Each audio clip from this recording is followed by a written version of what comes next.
ইরানের দিকে যুক্তরাষ্ট্রের বিশাল নৌবহর অগ্রসর হওয়ার বিষয়ে প্রেসিডেন্ট ডোনাল্ড ট্রাম্পের সাম্প্রতিক বার্তার পর মধ্যপ্রাচ্যে আকাশপথে চরম অস্থিরতা তৈরি হয়েছে।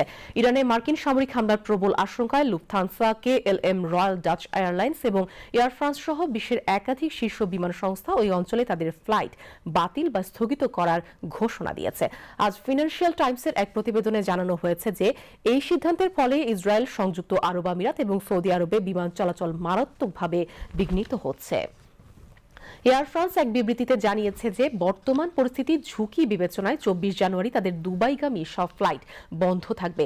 KLM, রয়্যাল ডাচ এয়ারলাইন্স অনির্দিষ্টকালের জন্য দুবাই, রিয়াদ, দাম্মাম এবং তেল আবিবে তাদের কার্যক্রম স্থগিত করেছে।